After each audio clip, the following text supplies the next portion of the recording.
ਆਪ ਦੀ ਸ਼ਰਨ 'ਚ ਪੈ ਜਾਂਦੇ ਉਹ ਸੁਖੀ ਹੁੰਦੇ ਆ। ਤੇ ਜਿਹੜੇ ਗੁਣਾਂ ਧੋਏ ਨੇ, ਆਪਾਂ ਸੰਸਾਰ 'ਚ ਵਿਚਰਦੇ ਆ, ਵੇਖ ਲਿਓ ਜਿਹੜੇ ਬੰਦੇ ਆਪ ਉਧਰਾ ਜੀਵਨ ਜਿਉਂਦੇ ਉਹ ਕਦੇ ਸੁਖੀ ਨਹੀਂ ਹੋ ਸਕਦੇ।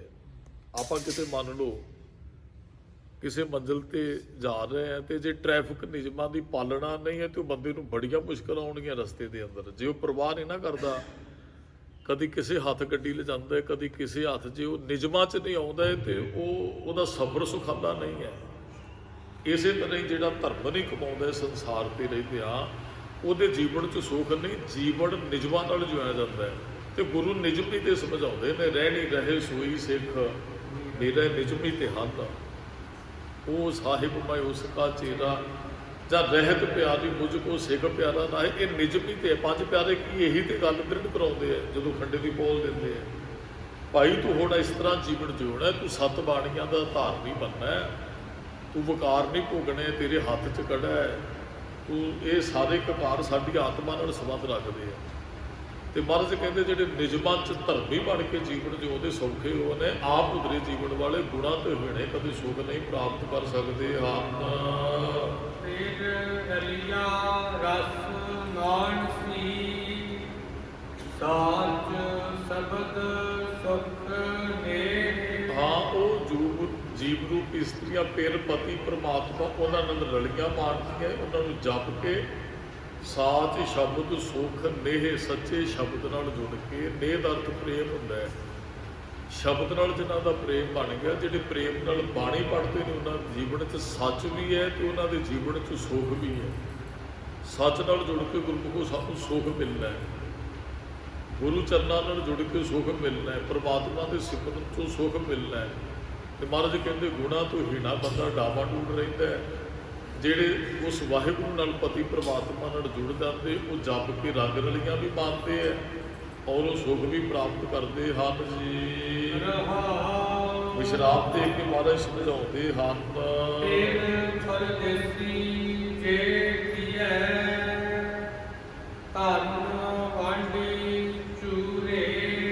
ਮਹਾਰਾਜ ਕਹਿੰਦੇ ਜੇ ਪੇਰ ਪਰਦੇਸੀ ਜੇ ਥੀ ਹੈ, ਜੇ ਕਿਸੇ ਦਾ ਪਤੀ ਪ੍ਰਦੇਸ਼ 'ਚ ਗਿਆ ਹੋਵੇ, ਚਲੋ ਆਪਾਂ ਇਹ ਦੁਨਿਆਵੀ ਵੀ ਲਾ ਸਕਦੇ ਆ।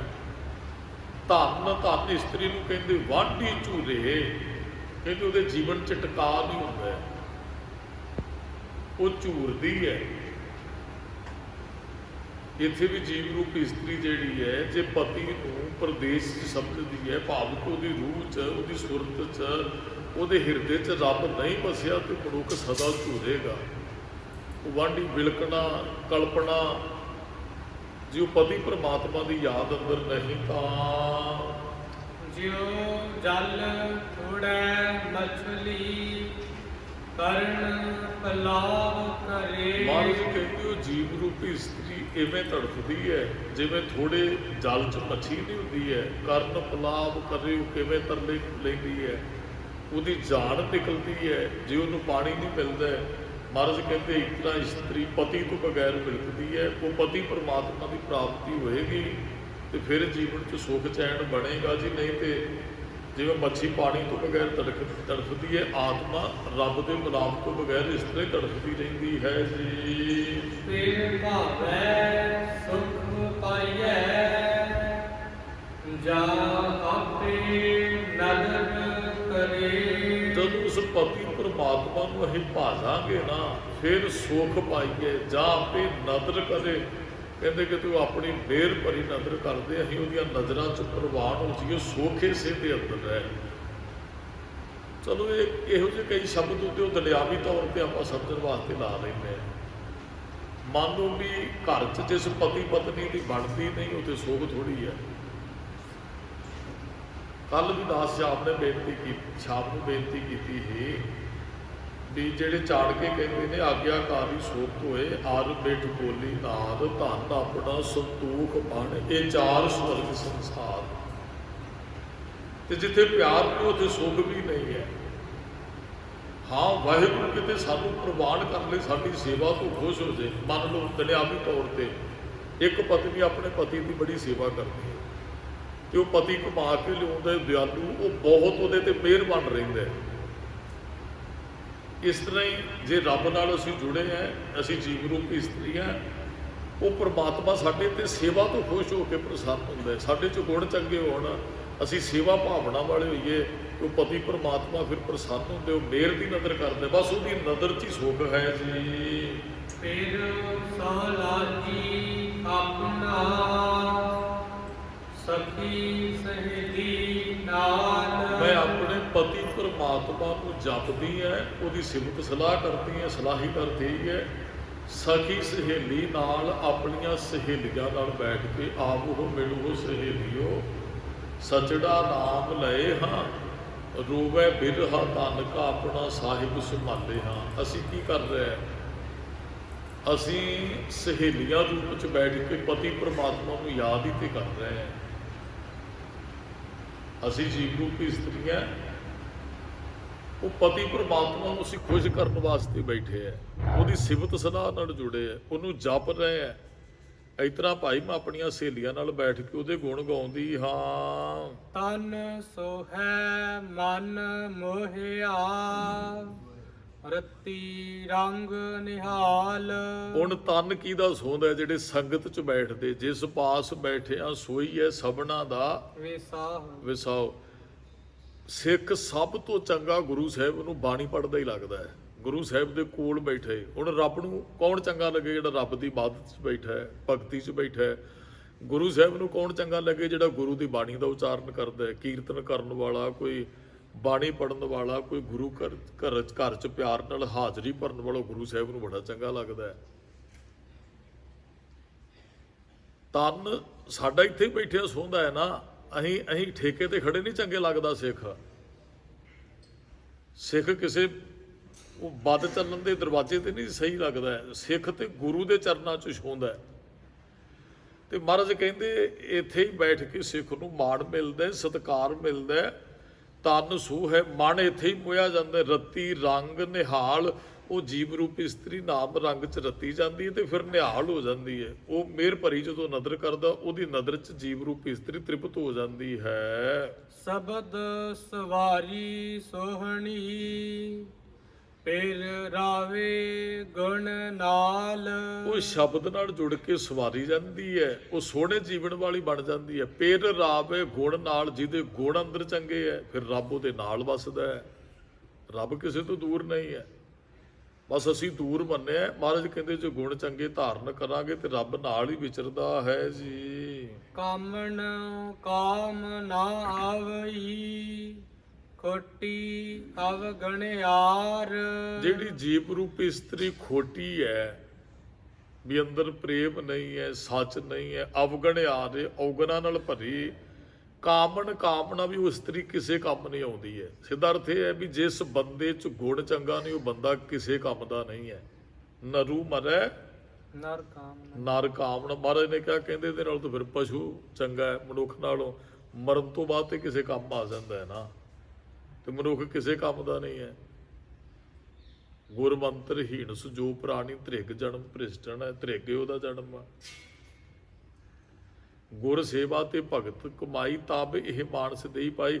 ਜੇ ਗੁਰੂ ਦੀ ਸੇਵਾ ਭਗਤੀ ਤਾਂ ਸਮਝੋ ਅਸੀਂ ਮਨੁੱਖ ਹੈ, ਨਹੀਂ ਤੇ ਮਹਾਰਾਜ ਜੀ ਕਹਿੰਦੇ ਪਸ਼ੂ ਚੰਗੇ ਹੈ।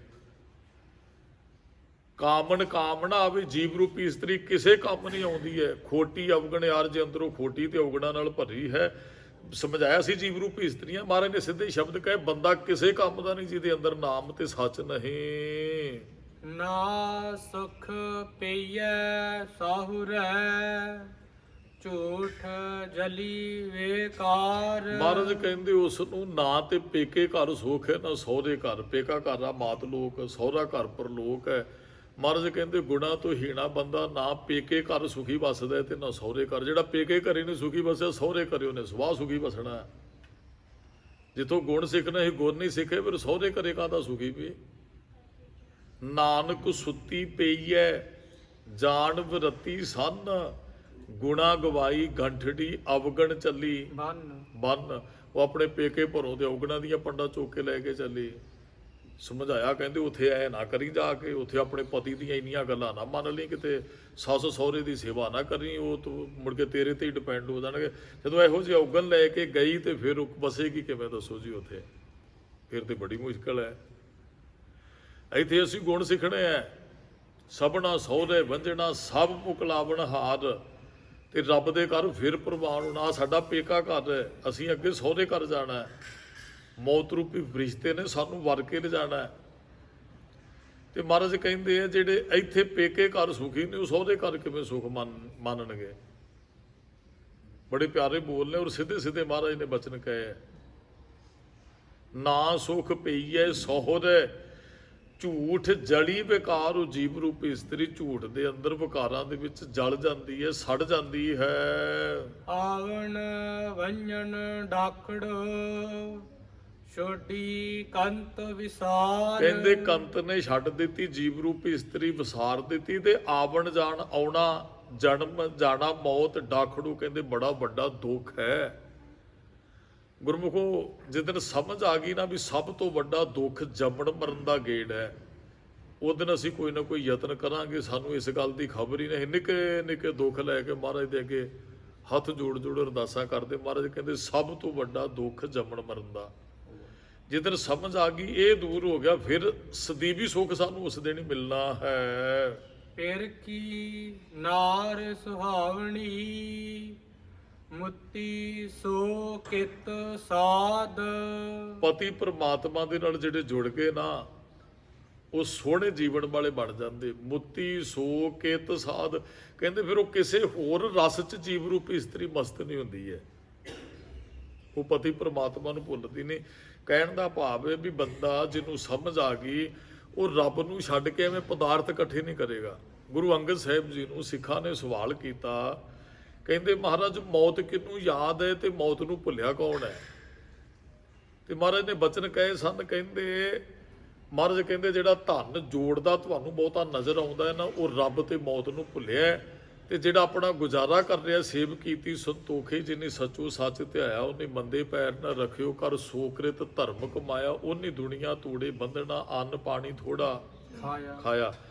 ਉਹ ਧਰਮੀ ਬੰਦਾ ਹੈ, ਉਹਨੂੰ ਮੌਤ ਤੇ ਰੱਬ ਚੇਤੇ ਹੈ।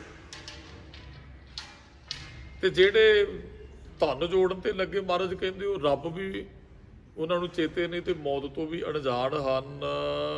ਫਿਰ ਕੈ ਕਾਮ ਨਾ ਆਵਈ ਬੋਲੇ ਫਾਦਲ ਬਾਦ। ਜਿਹੜੀ ਜੀਵ ਰੂਪੀ ਇਸਤਰੀ ਆਪ ਉਧਰੀ ਹੈ ਨਾ ਹੋਰ ਰਸ ਸਵਾਦਾਂ 'ਚ ਹੈ। ਮਹਾਰਾਜ ਕਹਿੰਦੇ ਉਹ ਪਿਰ ਕੇ ਕਾਮ ਨਾ ਵੀ ਉਹ ਰੱਬ ਦੇ ਬੰਦਾ ਕੋਈ ਕੰਮ ਨਹੀਂ ਆਉਂਦਾ ਜਿਹੜਾ ਹੋਰ ਰਸਾਂ ਕਸਾਂ 'ਚ ਪਿਆ। ਬੋਲੇ ਫਾਦਲ ਬਾਦ ਕਹਿੰਦੇ ਉਹ ਬੇਫਜ਼ੂਲੀ ਫਿਰ ਬੋਲਦਾ ਹੈ। ਜਿਹਦੇ 'ਚ ਗੁਣ ਚੰਗੇ ਨਹੀਂ ਬੋਲਦਾ ਵੀ ਜ਼ਿਆਦਾ ਉਹੀ ਹੈ। ਜਿਹਦੇ 'ਚ ਗੁਣ ਹੈ ਉਹ ਤੇ ਸ਼ਾਂਤ ਹੋ ਜਾਂਦੇ ਹੈ। ਜਿਨ੍ਹਾਂ ਦੇ ਅੰਦਰ ਸੱਚ ਹੈ ਉਹ ਬਹੁਤਾ ਭਗਤਾਂ ਤੇ ਸੰਸਾਰੀਆਂ ਜੋੜ ਕਦੇ ਨਾ ਆਇਆ। ਬਹੁਤਾ ਉੱਚਾ ਨਹੀਂ ਬੋਲਦੇ ਹੈ, ਫਾਲਤੂ ਨਹੀਂ ਬੋਲਦੇ ਹੈ। ਜਿਹੜੇ ਔਗਣਾਂ ਨਾਲ ਭਰੇ ਨੇ ਉਹ ਬਹੁਤਾ ਬੋਲਣ ਝੱਖਣ ਹੋਏ ਵਾਲੀ ਉਹਨਾਂ ਦੀ ਬਿਰਤੀ ਹੁੰਦੀ ਹੈ ਜੀ। ਦਰ ਘਰ ਢੋਈ ਨਾਲ ਹੈ ਛੁੱਟੀ ਦੂਜੈ ਸਾਧ। ਉਹ ਜੀਵ ਰੂਪ ਇਸਤਰੀ ਦੂਜੇ ਰਸ 'ਚ ਸਾਧ 'ਚ ਮਸਤ ਹੋ ਗਈ ਤੇ ਦਰ ਘਰ ਢੋਈ ਨਾ ਲਹੇ। ਉਹਨੂੰ ਰੱਬ ਦੇ ਦਰ ਘਰ 'ਚ ਫਿਰ ਟਿਕਾਣਾ ਨਹੀਂ ਮਿਲਦਾ। ਜਿਨ੍ਹਾਂ ਨੇ ਕਦੇ ਰੱਬ ਨੂੰ ਯਾਦ ਹੀ ਨਹੀਂ ਕੀਤਾ ਰੱਬ ਉਹਨਾਂ ਨੂੰ ਢੋਈ ਕਿਵੇਂ ਦੇਵੇਗਾ ਜੀ? ਜਿਹੜੇ ਕਦੇ ਗੁਰੂ ਸਾਹਿਬ ਦੀ ਚਰਨ ਸ਼ਰਨ 'ਚ ਨਹੀਂ ਆਏ ਗੁਰੂ ਬਾਂਹ ਕਿਵੇਂ ਪਕੜੇਗਾ ਵੀ ਉਹਨਾਂ ਦੀ? ਕਦੇ ਵੀ ਨਹੀਂ ਹੈ। ਮਹਾਰਾਜ ਕਹਿੰਦੇ ਉਹਨਾਂ ਨੂੰ ਦਰ ਘਰ 'ਚ ਢੋਈ ਨਹੀਂ ਮਿਲਣੀ ਭਾਈ ਜਿਹੜੇ ਹੋਰ ਰਸਾਂ ਕਸਾਂ 'ਚ ਪਏ ਹਨ। ਪੰਡਿਤ ਵਾਚੈ ਪੋਥੀਆਂ ਨਾ ਬੁਝੈ ਵਿਚਾਰ। ਇਹ ਸਾਡੀ ਗੱਲ ਆ ਗਈ ਜੀ। ਪੰਡਿਤ ਕਹਿੰਦੇ ਨੇ ਗਿਆਨਵਾਨ ਨੂੰ। ਪੰਡਿਤ ਦਾ ਕਿਸੇ ਜਾਤ ਦਾ ਨਾਮ ਨਹੀਂ ਹੈ। ਪੰਡਿਤ ਦਾ ਅਰਥ ਹੈ ਵੀ ਜਿਹਦੇ ਕੋਲ ਕੁਝ ਗਿਆਨ ਹੈ। ਚਲੋ ਅਸੀਂ ਤੇ ਪੰਡਿਤ ਵੀ ਨਹੀਂ ਗਿਆਨ ਵੀ ਨਹੀਂ, ਪਰ ਮਹਾਰਾਜ ਕਹਿੰਦੇ ਪੋਥੀਆਂ ਨੂੰ ਵਾਚਣ ਵਾਲੇ ਬਹੁਤ ਨੇ ਇੱਥੇ ਪੰਡਿਤ ਗਿਆਨੀ ਤੁਹਾਨੂੰ ਮਿਲ ਜਾਣਗੇ। ਨਾ ਬੂਝੇ ਵਿਚਾਰ ਅਸਲੀਅਤ ਨੂੰ ਉਹ ਸਮਝਦੇ ਨਹੀਂ ਹੈ। ਕਥਾ ਕਰ ਦੇਣਗੇ, ਸੁਣਾ ਦੇਣਗੇ ਕਿਸੇ ਨੂੰ, ਆਪਣੇ ਜੀਵਨ 'ਚ ਢਾਲਣਗੇ ਨਹੀਂ। ਅਵਰ ਉਪਦੇਸ਼ੇ ਆਪ ਨਾ ਕਰੇ ਆਵਤ ਜਾਵਤ ਜਨਮੈ ਮਰੈ। ਅਬਰੇ ਕੋ ਉਪਦੇਸ਼ ਤੇ ਮੁਖ ਮੈਂ ਪਰ ਹੈ ਰੇਤ ਰਾਸ ਬਰਾਨੀ ਰਾਖ ਤੇ ਖਾਇਆ ਘਰ ਕਾ ਖੇਤ। ਵੀ ਕੋਈ ਬੰਦਾ ਦੂਸਰੇ ਗਵਾਂਢੀ ਨੂੰ ਤੇ ਕਹੇ ਵਾੜ ਕਰੋ ਵੀ ਤੁਹਾਡੇ ਫਸਲ ਨੂੰ ਪਸ਼ੂ ਉਜਾੜੀ ਜਾਂਦੇ ਹੈ, ਗਵਾਂਢੀਆਂ ਦੀ ਵਾੜ ਕਰਾ ਲੇ ਤੇ ਆਪਣੀ ਫਸਲ ਨੂੰ ਵਾੜ ਕਰੇ ਹੀ ਨਾ। ਬਗਾਨਾ ਖੇਤ ਤੇ ਬਚਾ ਲਿਆ, ਆਪਣਾ ਤੇ ਉਜੜ ਗਿਆ ਨਾ। ਆਪਣਾ ਖੇਤ ਤੇ ਉਜੜ ਗਿਆ, ਬਗਾਨਾ ਬਚ ਗਿਆ ਕਿਉਂਕਿ ਵਾੜ ਹੀ ਉਹਦੇ ਖੇਤ ਨੂੰ ਕਰਾਈ ਹੈ। ਤੇ ਮਹਾਰਾਜ ਜੀ ਕਹਿੰਦੇ ਪੰਡਿਤ ਵਾਚੇ ਪੋਥੀਆਂ ਨਾ ਬੂਝੇ ਵਿਚਾਰ। ਪੋਥੀਆਂ ਦੀ ਵਿਚਾਰ ਤੇ ਬਹੁਤ ਕਰਨ ਵਾਲੇ ਗਿਆਨੀ ਮਿਲਦੇ ਨੇ, ਪਰ ਉਹਨੂੰ ਜੀਵਨ ਚ ਕਮਾਉਣ ਵਾਲਾ ਕੋਈ ਵਿਰਲਾ ਹੈ ਜੀ। ਅਨ ਕਾ ਮਤੀ ਦੇ ਚਲੈ ਮਾਇਆ ਕਾ ਵਾਪਾਰ। ਉਹ ਹੋਰਨਾਂ ਨੂੰ ਮੱਤਾਂ ਦੇ ਕੇ ਤੁਰ ਕੇ ਮਾਇਆ ਦਾ ਵਪਾਰ ਹੀ ਬਣਾ ਲੱਗਿਆ। ਮੇਰੇ ਵਰਗਾ ਹੁਣ ਆ ਕੇ ਵੀ ਸਾਰੇ ਗੁਰੂ ਗ੍ਰੰਥ ਸਾਹਿਬ ਦੀ ਕਥਾ ਕਰ ਲਈ ਹੈ, ਇੱਥੇ ਇਹੋ ਜਿਹਾ ਕਰਮ ਕਰਦੇ ਨੂੰ ਆਪ ਸੰਗਤ ਜੀ ਵੇਖੋ ਤੇ ਤੁਸੀਂ ਕਹੋਗੇ ਬਾਬਾ ਜੀ ਕਿੱਥੇ ਕਥਾ ਜਿਹੜੀ ਤੁਸੀਂ ਕੀਤੀ ਹੈ, ਜੋ ਤੁਸੀਂ ਬੋਲਦੇ ਸੀ ਕਮਾਇਆ ਤੇ ਤੁਸੀਂ ਹੈ ਕੋਈ ਨਹੀਂ ਹੈ। ਹੋਰਨਾਂ ਨੂੰ ਉਪਦੇਸ਼ ਦਿੰਦੇ ਰਹੇ ਹੋ। ਤੁਹਾਡੇ ਜੀਵਨ 'ਚ ਕੋਈ ਚੰਗੀ ਗੱਲ ਤੇ ਸਾਨੂੰ ਨਜ਼ਰ ਨਹੀਂ ਆਉਂਦੀ ਹੈ, ਤੁਹਾਡੇ ਜੀਵਨ 'ਚ ਸੱਚ ਤੇ ਹੈ ਨਹੀਂ ਹੈ। ਇੱਕ ਨਾ ਪ੍ਰਚਾਰਕ ਕਿਸੇ ਬੱਸ ਤੇ ਸਫ਼ਰ ਕਰਨ ਵਾਸਤੇ ਬੈਠ ਗਿਆ ਤੇ ਉਹ ਜਿਹੜਾ ਕੰਡਕਟਰ ਸੀ ਨਾ ਉਹ ਰੋਜ਼ ਗੁਰਦੁਆਰੇ ਮੱਥਾ ਟੇਕ ਕੇ ਜਾਂਦਾ ਸੀ ਤੇ ਉਹ ਕਥਾ ਕਰਦੇ ਨੂੰ ਸੁਣਦਾ ਸੀ। ਉਹਨੇ ਕਿਹਾ ਵੀ ਚਲੋ ਗਿਆਨੀ ਜੀ ਕਥਾ ਬੜੀ ਸੋਹਣੀ ਕਰਦੇ, ਤੇ ਗਿਆਨੀ ਜੀ ਬੱਸ 'ਚ ਬੈਠੇ ਤੇ ਉਹ ਕਿਤੇ ਛੱਤ ਦੇ ਉੱਪਰ ਬੈਠੇ, ਸਾਡਾ ਥੱਲੇ ਰਸ਼ ਜ਼ਿਆਦਾ ਸੀ, ਭੀੜ ਜ਼ਿਆਦਾ ਸੀ, ਤੇ ਉਹ 100 ਰੁਪਈਆ ਕਿਤੇ ਕਿਰਾਇਆ ਲੱਗਣਾ ਸੀ ਤੇ ਉਹ ਗਿਆਨੀ ਜੀ ਨੇ 500 ਰੁਪਈਆ ਦਿੱਤਾ ਤੇ ਉਹਨੇ ਖੁੱਲੇ 500 ਹੀ ਉਹਨੂੰ ਵਾਪਸ ਕਰ ਦਿੱਤੇ। ਤੇ ਜਲਦੀ ਜਲਦੀ ਉਹ ਥੱਲੇ ਵੀ ਉਤਰ ਆਇਆ ਵੀ ਇਹ ਕੀ ਕਰਦਾ ਹੈ। ਉਹਨੇ 500 ਖੁੱਲੇ ਵਾਪਸ ਕਰਤੇ, 500 ਦਿੱਤੇ, 100 ਰੁਪਏ ਦੀ ਟਿਕਟ ਵੀ ਦੇ ਦਿੱਤੀ। ਚਲੋ ਜੀ ਜਿੱਥੇ ਉਸ ਗਿਆਨੀ ਜੀ ਨੇ ਉਤਰਨਾ ਸੀ ਕੰਡਕਟਰ ਵੀ ਉਤਰਿਆ, ਧਿਆਨ ਉਹਦਾ ਉਸੇ ਅੰਦਰ ਹੀ ਵੀ ਪੈਸੇ ਉਹਨੂੰ ਪੂਰੇ ਦਿੱਤੇ ਨੇ, ਗਿਣੇ ਵੀ ਉਹਨੇ, ਉਹਦੇ ਸਾਹਮਣੇ ਗਿਣੇ ਵੀ ਹੁਣ ਇਹ ਕੀ ਕਰੇਗਾ। ਜਦੋਂ ਉਹ ਭਾਈ ਸਾਹਿਬ ਜੀ ਉਤਰੇ, ਗਿਆਨੀ ਜੀ ਥੱਲੇ ਉਤਰੇ ਤੇ ਉਹ ਬੜੀ ਜਲਦੀ ਜਲਦੀ ਬੱਸ ਤੁਰਨ ਤੋਂ ਪਹਿਲਾਂ ਕੰਡਕਟਰ ਨੂੰ 100 ਰੁਪਈਆ ਕੱਢ ਕੇ ਦਿੰਦੇ, ਕਹਿੰਦੇ ਜੀ ਤੁਸੀਂ ਭੁਲੇਖੇ ਨਾਲ ਆਹ 100 ਰੁਪਈਆ ਮੈਨੂੰ ਵੱਧ ਦੇ ਦਿੱਤਾ ਸੀ, ਤੁਹਾਨੂੰ ਘਾਟਾ ਪੈ ਜਾਣਾ, ਤੁਸੀਂ ਟਿਕਟ ਵੀ 100 ਰੁਪਈਏ ਦਿੱਤੀ। ਤੇ ਉਹ ਕੰਡਕਟਰ ਨੇ ਉਹਦੇ ਪੈਰੀਂ ਹੱਥ ਲਾਏ, ਕਹਿੰਦਾ ਬਾਬਾ ਜੀ ਮੈਂ ਜਾਣ ਬੁੱਝ ਕੇ ਤੁਹਾਨੂੰ 100 ਰੁਪਈਆ ਵੱਧ ਦਿੱਤਾ ਸੀ, ਮੈਂ ਵੇਖਣਾ ਚਾਹੁੰਦਾ ਹਾਂ ਜੋ ਬੋਲਦੇ ਹੋ ਤੁਹਾਡੇ ਜੀਵਨ 'ਚ ਹੈ ਕਿ ਨਹੀਂ। ਅੱਜ ਤੁਸੀਂ, ਮੈਂ ਤੁਹਾਡੀ ਇੱਕ ਪ੍ਰੈਕਟੀਕਲ ਪਰਖ ਕੀਤੀ, ਤੁਹਾਡੀ ਤੁਸੀਂ ਖਰੇ ਉਤਰੇ ਹੋ। ਕਹਿੰਦਾ ਤੁਹਾਨੂੰ ਨਮਸਕਾਰ, ਜੋ ਬੋਲਦੇ ਹੋ ਤੁਸੀਂ। ਤੇ ਜੇ ਮਾਫ ਕਰਨਾ ਹੁਣ ਵੀ ਕੋਈ ਇੱਥੇ ਆ ਕੇ ਮੈਨੂੰ ਕਹੇ ਵੀ ਭਾਈ ਸਾਹਿਬ ਜੀ ਵੀ ਅਸੀਂ ਭੇਟਾ ਨਹੀਂ ਜੇ ਦੇ ਸਕਦੇ ਤੇ ਕਥਾ ਕਰਾਉਣ ਦੀ ਸਾਡੀ ਬੜੀ ਇੱਛਾ ਹੈ, ਤੇ ਮੈਂ ਕਹਾਂ ਜੀ ਨਹੀਂ ਭੇਟਾ ਨਹੀਂ ਦਿਓਗੇ ਤੇ ਫਿਰ ਮੈਂ ਹਾਜ਼ਰੀ ਕੋ ਨਹੀਂ ਜੇ ਭਰਨੀ। ਇਹ ਫਿਰ ਕੀ ਹੈ, ਮਾਇਆ ਦਾ ਵਪਾਰ ਵੀ ਮਾਇਆ ਕਰਕੇ ਹੈਗੇ ਨੇ ਕਈ ਗੁਰਮੁਖ ਪਿਆਰੇ, ਛੋਟਾ ਪ੍ਰੋਗਰਾਮ ਫੜਿਆ ਤੇ ਜੇ ਵੱਡਾ ਆ ਗਿਆ ਤੇ ਉਹਨੂੰ ਜਵਾਬ ਦੇ ਦਿਓ ਤੇ ਉਧਰ ਭੇਟਾ ਜ਼ਿਆਦਾ ਮਿਲਣੀ, ਚਲੇ ਜਾਓ ਉਧਰ ਚਲੇ ਜਾਓ। ਇਹ ਫਿਰ ਮਾਇਆ ਦਾ ਵਪਾਰ ਨਹੀਂ ਹੈ ਕੀਰਤਨ ਨੂੰ ਬਣਾਉਣਾ। ਕਥਾ ਇਹ ਮਾਇਆ ਦਾ ਵਪਾਰ ਨਹੀਂ ਹੈ। ਮਹਾਰਾਜ ਕਹਿੰਦੇ ਕੀਰਤਨ ਕਰਨ ਵਾਲਾ ਜੋ ਸ਼ਬਦ ਗਾਉਂਦਾ ਉਹਦੀ ਕਮਾਈ ਕਰੇ, ਕਥਾ ਕਰਨ ਵਾਲਾ ਦੂਸਰੇ ਨੂੰ ਫਿਰ ਸਿੱਖਿਆ ਦੇਵੇ, ਪਹਿਲਾਂ ਆਪ ਸਿੱਖਿਆ ਧਾਰਨ ਕਰੇ। ਮੈਂ ਨਿਤਨੇਮੀ ਨਹੀਂ, ਤੁਹਾਨੂੰ ਮੈਂ ਨਿਤਨੇਮ ਕਰਨ ਵਾਸਤੇ ਨਹੀਂ ਕਹਿ ਸਕਦਾ, ਮੇਰੇ ਕੋਲ ਕੋਈ ਅਥਾਰਟੀ ਨਹੀਂ ਤੁਹਾਨੂੰ ਕਹਾਂ ਨਿਤਨੇਮ ਕਰੋ। ਆਪ ਜੀ ਮੇਰੇ ਜੀਵਨ ਨੂੰ ਵੇਖ ਕੇ ਮੈਨੂੰ ਬਾਂਹ ਤੋਂ ਪਕੜ ਸਕਦੇ ਹੋ, ਬਾਬਾ ਜੀ ਬੋਲਦੇ ਕੀ ਹੋ, ਕਰਦੇ ਕੀ ਹੋ, ਜੇ ਤੁਸੀਂ ਕਮੀ ਵੇਖੋ। ਐਸਾ ਹੁੰਦਾ ਵੀ ਹੈ, ਸ਼ਾਇਦ ਉਹ ਵਾਹਿਗੁਰੂ ਕਿਰਪਾ ਕਰਦਾ। ਅਸੀਂ 100 ਵਾਰੀ ਸੋਚਦੇ ਹਾਂ ਜੂਸ ਉਹ ਗਲਾਸ ਹੀ ਪੀਣਾ ਹੋਵੇ ਨਾ, ਤੇ ਅਸੀਂ ਆਸੇ ਪਾਸੇ ਵੇਖਦੇ ਹਾਂ ਵੀ ਕਿਸੇ ਕਹੇਗਾ ਬਾਬਾ ਜੀ ਤੁਸੀਂ ਵੀ ਇੱਥੇ ਆ ਕੁਝ ਖਾਂਦੇ ਹੋ। ਹਾਲਾਂਕਿ ਉਹ ਗੱਲ ਉਹਦੇ 'ਚ ਵੱਡੀ ਨਹੀਂ ਹੈ ਕੋਈ, ਬੜਾ ਵੇਖਣਾ ਪੈਂਦਾ ਵੀ ਅਸੀਂ ਬੋਲਦੇ ਹਾਂ, ਸਾਨੂੰ ਥੋੜ੍ਹਾ ਜਿਹਾ ਰਹਿਤ 'ਚ ਰਹਿਣਾ ਪੈਂਦਾ। ਅਸੀਂ ਤੁਹਾਨੂੰ ਤਾਂ ਹੀ ਆਖਾਂਗੇ ਨਾ ਵੀ ਭਾਈ ਉੱਥੇ ਜਿਹੜੇ ਬਣਾਉਣ ਵਾਲੇ ਨੇ ਉਹ ਤਲੀਆਂ ਚੀਜ਼ਾਂ ਛੱਡੋ ਜੀ, ਉਹ ਉੱਥੇ ਸੁੱਚਮ ਨਹੀਂ ਹੈ ਜੀ, ਉਹ ਠੀਕ ਨਹੀਂ ਹੈ ਜੀ। ਚਲੋ ਰਹਿਤ ਜੇ ਅਸੀਂ ਥੋੜ੍ਹਾ ਜਿਹਾ ਰੱਖਾਂਗੇ ਤੇ ਫੇਰ ਹੀ ਹੈ ਨਾ। ਚਲੋ ਇਹਦੇ 'ਚ ਵਹਿ ਨੂੰ ਵੀ ਨਹੀਂ ਹੈ। ਅਸਲ ਦੇ ਵਿੱਚ ਉਹ ਮੀਰਾਬਾਈ ਦਾ ਇਤਿਹਾਸ ਸੁਣਿਆ, ਉਹਨੂੰ ਜ਼ਹਿਰ ਦਿੱਤਾ ਗਿਆ। ਸ਼੍ਰੀ ਕ੍ਰਿਸ਼ਨ ਜੀ ਦੀ ਬਹੁਤ ਪਿਆਰੀ ਭਗਤ ਸੀ, ਜ਼ਹਿਰ ਅੰਮ੍ਰਿਤ ਬਣ ਗਿਆ ਉਹਦੀ ਰਸਨਾ ਤੇ ਆਇਆ। ਜਦੋਂ ਉਹ ਜ਼ਹਿਰ ਨਹੀਂ ਰਿਹਾ। ਸਾਡਾ ਜੀਵਨ ਹੀ ਇਹੋ ਜਿਹਾ ਹੋ ਗਿਆ, ਜ਼ਹਿਰ ਖਾਈਏ ਤੇ ਜ਼ਹਿਰ ਵੀ ਅੰਮ੍ਰਿਤ ਬਣ ਜਾਏ। ਜੀਵਨ ਇਹੋ ਜਿਹਾ ਹੋਣਾ ਚਾਹੀਦਾ। ਪਰ ਜਿਹੜਾ ਪ੍ਰਸ਼ਾਦਾ ਪਾਣੀ ਸਾਨੂੰ ਉਹ ਥੋੜਾ ਜਿਹਾ ਸੁੱਚੇ ਨਹੀਂ ਹੋ ਸਕਦੇ, ਕੋਈ ਪਵਿੱਤਰ ਜਗ੍ਹਾ ਵੀ ਨਹੀਂ ਹੋ ਸਕਦੀ, ਭੋਜਨ ਸੁੱਚਾ ਵੀ ਨਹੀਂ ਹੋ ਸਕਦਾ। ਹਾਂ ਥੋੜਾ ਜਿਹਾ ਸਾਫ ਸੁਥਰਾ ਸਾਨੂੰ ਜ਼ਰੂਰ ਛਕਣਾ ਚਾਹੀਦਾ। ਚਲੋ ਸਾਡੇ ਕੋਲੇ ਰਹਿਤ ਮਰਿਆਦਾ 'ਚ ਵੀ ਮਿਲ ਜਾਂਦਾ ਸੀ, ਕਿਵੇਂ ਛਕਣਾ, ਭੋਜਨ ਕਿਵੇਂ ਤਿਆਰ ਕਰਨਾ, ਸਾਰਾ ਕੁਝ ਰਹਿਤਨਾਮਿਆਂ 'ਚ ਸਾਰਾ ਕੁਝ ਮਿਲ ਜਾਂਦਾ। ਇੱਥੇ ਮਹਾਰਾਜ ਨੇ ਜਿਹੜੇ ਅੱਜ ਬਚਨ ਕਹੇ, ਕਹਿੰਦੇ ਪੰਡਿਤ ਪੋਥੀਆਂ ਬਹੁਤ ਵਾਚਦੇ ਨੇ ਗਿਆਨੀ, ਨਾ ਬੂਝੇ ਵਿਚਾਰ ਅੰਨ ਕੋ ਮਤੀ ਦੇ ਚੱਲੇ ਮਾਇਆ ਕਾ ਵਪਾਰ।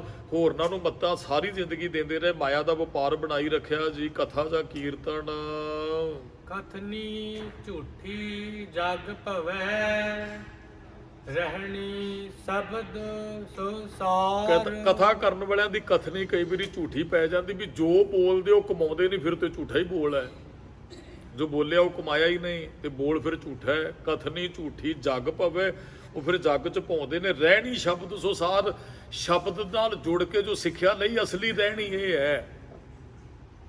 ਗੁਰੂ ਸਾਹਿਬ ਜੀ ਜੋ ਕਰਨ ਵਾਸਤੇ ਕਹਿੰਦੇ ਉਹ ਕਰੀਏ, ਅਸਲੀ ਰਹਿਣੀ ਤੇ ਇਹ ਹੀ ਹੈ। ਤੇ ਕਈ ਵਾਰੀ ਅਸੀਂ ਕਰਦੇ ਬੋਲਦੇ ਕੁਝ ਹੋਰ ਹੈ, ਕਰਦੇ ਕੁਝ ਹੋਰ ਹੈ। ਜੋ ਅਸੀਂ ਬੋਲਦੇ ਉਹ ਸਾਡੇ ਜੀਵਨ 'ਚ ਹੋਣਾ ਚਾਹੀਦਾ। ਜੋ ਅਸੀਂ ਪੜ੍ਹਿਆ ਉਹਨੂੰ ਅਸੀਂ ਕਮਾਉਣਾ ਹੈ। ਜੋ ਗੁਰੂ ਕਹਿੰਦੇ ਉਹ ਅਸੀਂ ਕਰਨਾ ਹੈ। ਜੋ ਗੁਰ ਕਹੇ ਸੋਈ ਭਲ ਮਾਨਿਓ, ਜੋ ਗੁਰੂ ਦਾ ਉਪਦੇਸ਼ ਮੰਨਣਾ। ਮਹਾਰਾਜ ਕਹਿੰਦੇ ਇਹੀ ਚੰਗੀ ਰਹਿਣੀ, ਇਹੀ ਚੰਗੀ ਕਰਨੀ ਹੈ ਜੀ। ਕੀਤੇ ਪੰਡਤ ਜੋਤ ਕੀ ਬੇਦਾ ਕਰੈ ਵਿਚਾਰ। ਕਿੰਨੇ ਪੰਡਤ ਜੋਤਿਸ਼ੀ ਨੇ ਵੇਦਾਂ ਦੀ ਜਿਹੜੀ ਵਿਚਾਰ ਸੁਣਾਉਂਦੇ ਆ, ਗਿਣਤੀ ਨਹੀਂ ਕੀਤੀ ਜਾ ਸਕਦੀ। ਹੁਣ ਆਪਾਂ ਕਿੰਨੇ ਗ੍ਰੰਥੀ ਸਿੰਘ ਨੇ, ਕਿੰਨੇ ਪੰਡਤ ਨੇ, ਕਿੰਨੇ ਗਿਆਨੀ ਨੇ, ਗਿਣਤੀ ਨਹੀਂ ਕਰ ਸਕਦੇ। ਕੇਤੇ ਪੰਡਤ ਜੋਤ ਕੀ ਵੇਦਾਂ ਕਰੇ ਵਿਚਾਰ, ਉਹ ਵੇਦਾਂ ਦੀ ਵਿਚਾਰ ਕਰਦੇ ਨੇ, ਉਹ ਕਥਾ ਕਰ ਕਰ ਸੁਣਾਉਂਦੇ ਹਨ।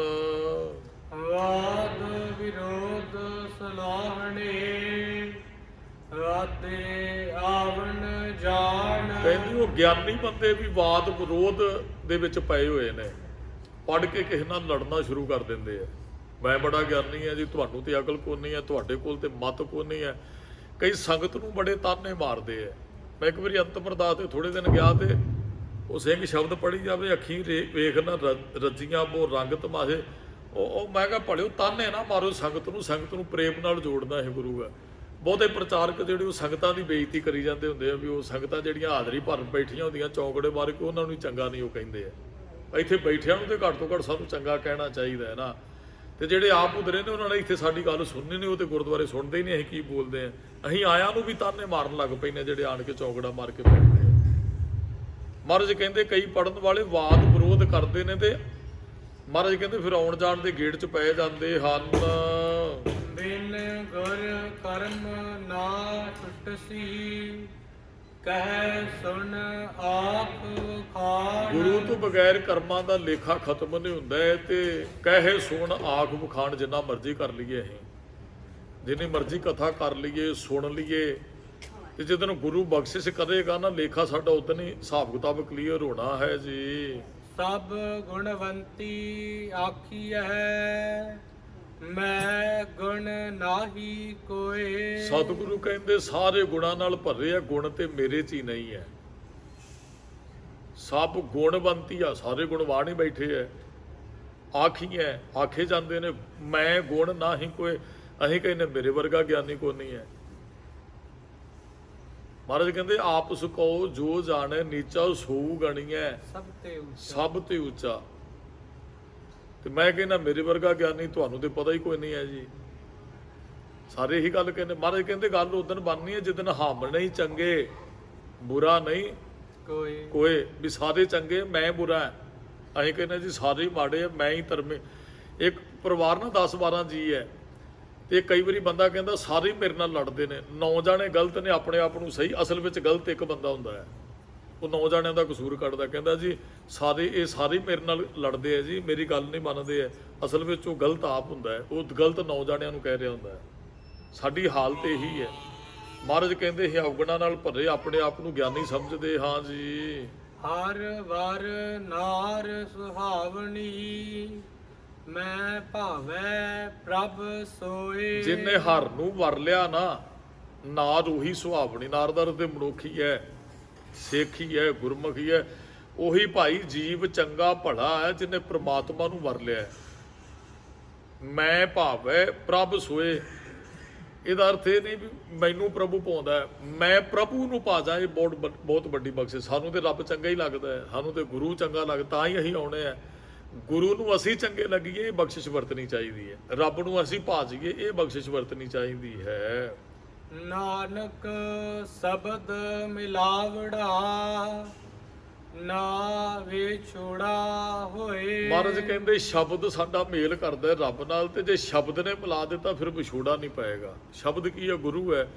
ਜੇ ਗੁਰੂ ਮਿਲਾ ਦਿੰਦਾ ਫਿਰ ਉਹ ਜੀਵ ਵਿਛੜਦਾ ਨਹੀਂ। ਸ੍ਰੀ ਰਾਗ ਮਹਲਾ ਪਹਿਲਾ। ਜਪ ਤਪ ਸੰਜਮ ਸਾਧੀਐ, ਤੀਰਥ ਕੀਚੈ ਵਾਸ। ਮਹਾਰਾਜ ਕਹਿੰਦੇ ਬਹੁਤ ਲੋਕ ਜਪ ਕਰਦੇ ਐ, ਬਹੁਤ ਤਪੀ ਨੇ, ਬਹੁਤ ਸੰਜਮ ਉਹ ਆਪਣੇ ਆਪ ਨੂੰ ਕਾਬੂ ਰੱਖਣ ਦਾ ਯਤਨ ਕਰਦੇ। ਸਾਧੀਐ ਤੀਰਥ ਕੀਚੈ ਵਾਸ, ਕਹਿੰਦੇ ਤੀਰਥਾਂ ਤੇ ਵਾਸ ਵੀ ਰੱਖ ਲਈਏ। ਧਿਆਨ ਦੇ ਕੇ ਬਚਨ ਸੁਣਨੇ ਬਹੁਤ ਵਧੀਆ ਨੇ ਵੀ ਬਹੁਤ ਕੋਈ ਜਪ ਕਰਦਾ ਹੋਵੇ, ਬਹੁਤ ਤਪ ਕਰਦਾ ਹੋਵੇ, ਸੰਜਮ ਸਾਧਦਾ ਹੋਵੇ, ਤੀਰਥਾਂ ਤੇ ਵਾਸ ਕਰ ਲਏ। ਪੁੰਨ ਦਾਨ ਚੰਗਿਆਈਆਂ, ਬਿਨ ਸਾਚੇ ਕਿਆ ਤਾਸ। ਉਹ ਪੁੰਨ ਦਾਨ ਬਹੁਤ ਕਰਦਾ ਹੋਵੇ, ਉਹਦੇ ਚ ਚੰਗਿਆਈਆਂ ਬੜੀਆਂ ਹੋਣ, ਬਿਨ ਸਾਚੇ ਕਿਆ ਤਾਸ।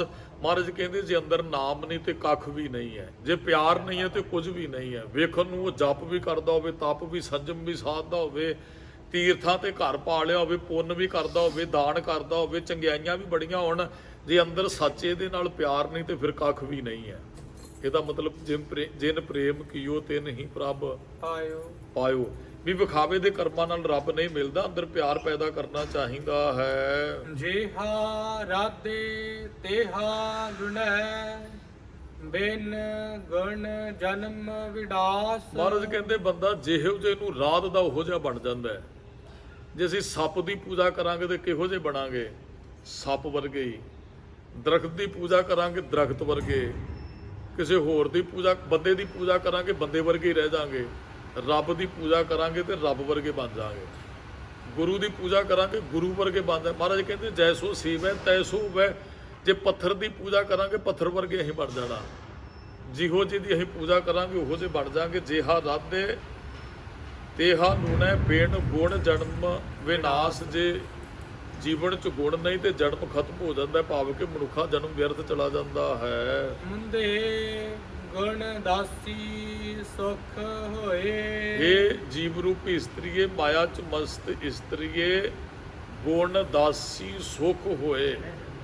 ਗੁਣ ਧਾਰਨ ਕੀਤਿਆਂ ਦਾਸੀ ਬਣਿਆ ਹੀ ਜੀਵਨ 'ਚ ਸੁੱਖ ਆ ਸਕਦਾ ਹੈ। ਗੁਰੂ ਦੇ ਸਿੱਖ ਬਣਿਆ ਹੀ ਜੀਵਨ 'ਚ ਸੁੱਖ ਆ ਸਕਦਾ ਹੈ। ਗੁਰੂ ਦੀ ਸਿੱਖਿਆ ਤੇ ਚੱਲ ਕੇ ਭਾਈ ਸੁਖੀ ਹੋ ਸਕਦੇ ਹਾਂ। ਅਵਗਣ ਤਿਆਗ ਸਮਾਈਐ, ਗੁਰਮਤਿ ਪੂਰਾ ਸੋਏ। ਮਹਾਰਾਜ ਕਹਿੰਦੇ ਔਗੁਣਾਂ ਨੂੰ ਛੱਡ ਕੇ ਰੱਬ 'ਚ ਸਮਾ ਜਾਣਾ ਚਾਹੀਦਾ ਹੈ ਤੇ ਗੁਰਮਤਿ ਤੇ ਚੱਲਿਆ ਮਨੁੱਖ ਜਿਹੜਾ ਪੂਰਾ ਖਰਾ ਉਤਰਦਾ ਰੱਬ ਦੇ ਘਰ। ਮਹਾਰਾਜ ਨੇ ਸ਼ਬਦ ਵਰਤਿਆ ਸੀ, ਭਾਈ ਪ੍ਰਧਾਨਾ ਜੀ ਤੁਸੀਂ ਪੂਰੇ ਹੋ ਗਏ ਹੋ। ਪੂਰੇ ਦਾ ਅਰਥ ਵੀ ਤੁਸੀਂ ਸਮਰੱਥ ਹੋ ਗਏ ਹੋ ਹਰੇਕ ਪੱਖੋਂ ਜੀ।